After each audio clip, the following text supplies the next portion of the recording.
Do you feel like you struggle on certain maps? Maybe you insta-dodge when you get the map you dislike? Feel like you're not entirely sure how parts of each map can be played out? Well, I'd love to share with you some of the best tips for each map that can help you find more value for your team. With all 4 maps in Valorant having been out for quite some time, I want to share with you what I see high-ranked players tend to do. Sit back and enjoy. Hello fellow gamers, my name is Renox, and today I'm excited to share with you the tips that can spice up your game as well as ways to work each map to its full potential. If you guys enjoy this type of content, please comment down below which tip helped you the most. Before we dive straight in, as always, we have our question of the day. How do you guys feel about agent skins in the future? Personally, I think this idea would be great if executed properly. I'm not sure if the Valorant development team has any interest in exploring this avenue, but I think there is a chance. Let us know how you feel about agent skins and maybe which agent you'd love to see them do that to first. Starting off with Haven, this is the most unique map of the 3 because there are 3 bomb sites, which means it's nearly impossible to hold all 3 bomb sites for too long, as the attackers will have a higher chance of running into smaller body counts to deal with. With that in mind, let's talk about my first tip I can share with you on how to play Haven properly, especially on the defensive side.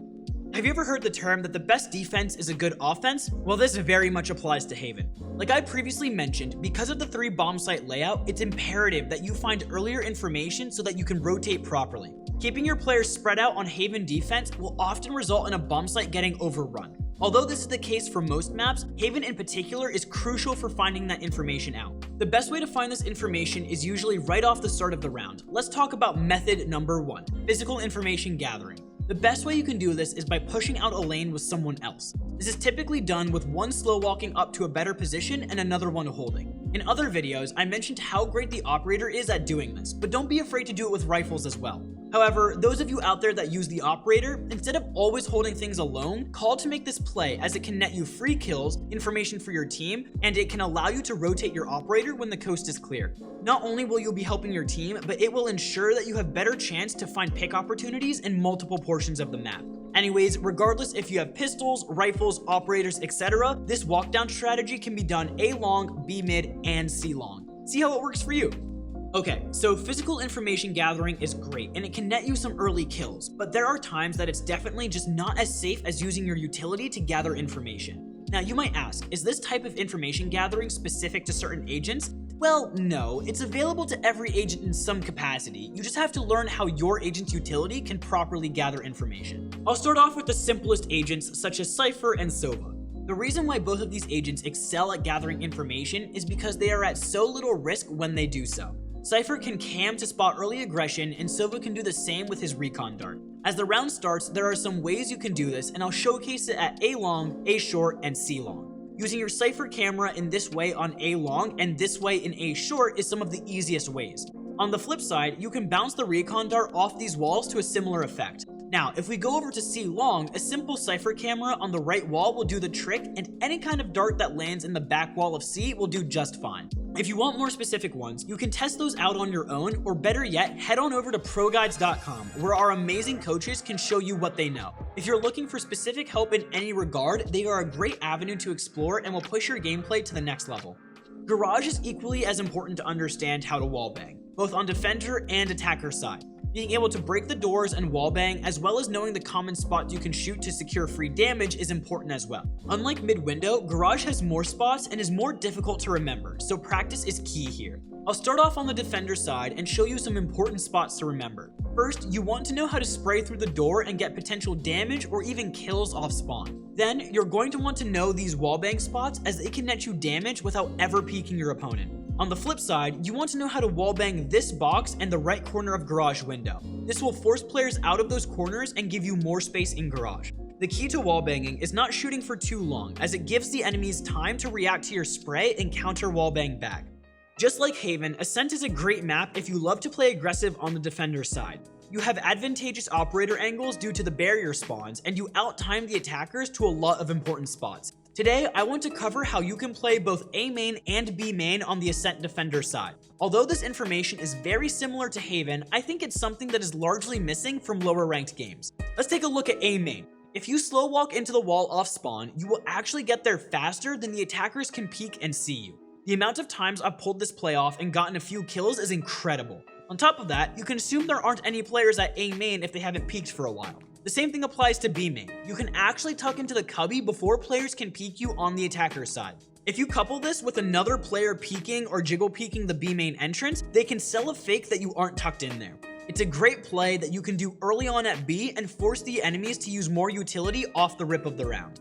I see this mistake happen the most on Ascent. Players still have trouble dealing with mid aggression, and that's largely due to how players tend to smoke on the attacker's side. By smoking cat and deep mid, it makes it extremely hard for anyone to play close mid. It also makes it extremely difficult for any operator players on the defender's side to peek early, as the smoke will cover that common spot.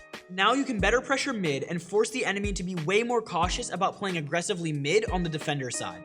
Ascent is Sova's playground, and B main only adds on top of his great recon darts on this map. A good Sova can single-handedly lock down B site with just an Odin and some wallbang knowledge. It's very difficult to enter B main because Sova can wallbang the entrance with an Odin. If you're not sure exactly where to shoot, remember to pull up your map and mark the two extremities of the lane. This is insanely strong as the walls in B main won't be penetrated back unless you have a weapon with high penetration. Typically speaking, unless you are experienced enough to know how to counter an Odin on that specific spot, you can single-handedly lock down B main for your team and allow them to stack A or the middle area. I'm going to try and cover some of the same tips from Haven and try to apply them to each map in the current pool. I think both physical information gathering and utility information gathering are both inherently important things to understand regardless of the map at hand. So let's talk about where and how you can do this with physical bodies. I think on the defensive side, this type of information gathering is great on A short or B long. You can either slow walk at least one play on both sides to sometimes catch the enemy players off guard. Typically speaking, players don't like to instantly peek A short as it's a fairly dangerous part of the map. This will be reinforced more if you or a teammate has shown an operator presence there. By slow walking, you don't give away any signals that you otherwise would give if you had used utility to push. This play is a great mix-up and should be done at least once on the defensive side to keep the enemies on their toes. At B long, you would want to smoke the end of the lane and either flash through or creep through. This is better if you've continuously smoked this spot off at the start of the round. It will condition them to believe you are holding the smoke until you show them you are willing to creep through. The trick to all of this is being creative by changing up when you do things and how you do them. Let's talk about how you can use utility to gather information on bind. It's the superior option on this map as it's difficult to make aggressive plays on the defender's side without using utility. This is why I mentioned how important it is to mix up aggression on Haven, but it's not as viable on bind. However, it's still something you want to do, especially if you use the right types of utility. I'll quickly cover some tricks you can do with utility at A bathrooms and B hookah. One thing I like to do if I'm playing any agent with smokes is by using a smoke at the end of bathrooms. This will make it extremely uncomfortable for enemies to contest the orb, and they will usually have to use some sort of utility to take that control back. If you couple this with a teammate's recon dart or a cypher camera, you can hold down this area quite easily. On the flip side, outside hookah is a great way to obtain information. Anything like a cypher cam, a recon dart, a Reyna leer, or even a Phoenix flash can help find information if there are players pushing up. Although you may not secure any immediate kills, you can mix up this utility into an aggressive peek. For example, you can flash outside hookah, peek it, then for a few rounds after you flash and fall back. When they stop respecting it as much, you can peek it and you'll catch players off guard for sure. One thing I've noticed is how different players at higher ranks approach the defender side of the map. Whenever I play on a lower ranked alternate account, many players either stack 3 on A site, fight A site aggressively, or they do both. Actually, for the most part, A site is very difficult to hold, and it's usually better to play retake on this site.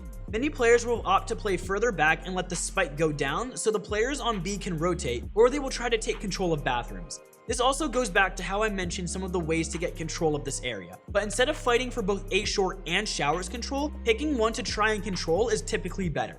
Additionally, playing A retake allows your team to stack 3 players on the B bomb site. You actually don't want people on B, but to actually be playing aggressively, either by fighting for hookah or B long control. This is largely because if you turtle on B site, it's nearly impossible to play retake, and it's also a very difficult spot to hold down properly. B bomb site is such a condensed site that fighting for the areas before they can get onto site is a great strategy. So if you're having trouble on bind, try playing more players on B site and coordinating a place that you want to control. If you are an A site player, prioritize your life and let your teammates rotate. It's okay if the spike goes down as long as you don't lose too many players in the process. Split is the hardest map out of the 4 to play aggressively on defense. Because of the long rotations due to how big the map design is, it's very difficult to slow walk, push, or even play aggressively without committing utility. However, there are some tricks you can do at around B main and A main. By jump peeking around the corner, you can usually figure out if there are players there or not. Now you have the option to slow push and flank. Depending on if there are tripwires or not, you can often catch the players pressuring mid off guard. Utility information gathering is extremely strong on Split. Because the rotations are long for the attackers as well, if you use utility to spot out players on the attack side, you can easily infer where the enemies are stacking. Anything like a Cypher Cam, Raze Roomba, or even a Flash can help figure out where the attackers could be set up to pressure. Don't be scared to use utility like this to find this information out. It will help alleviate pressure for your team and let them rotate to help or even possibly flank. You can do this at A main, B main, or even mid. Typically speaking, the enemy will always pressure mid with a few players, but if you figure out that no one is watching or playing the extremities, it allows for some easy rotations. I can't tell you guys enough how great wallbanging is in this game and how important it is to know some of these spots that I have covered. On Split, the best spot to know is at mid vents or ropes. On the attacker side, you will usually smoke this off, so it's important to try and spam some of the common places people will be hiding or waiting behind your team's smokes. By marking the far left and far right corner, you can make it uncomfortable for any players playing in there, and they will think twice about playing in the corners. Now you open yourself up to getting vents control later on with more ease as you've cleared some space by wallbanging it. Here at ProGuides, we want you to feel comfortable on any of the maps that Valorant has to offer. We hope that you can use this guide to find some ways to better play them and eventually not dread getting a specific map or two.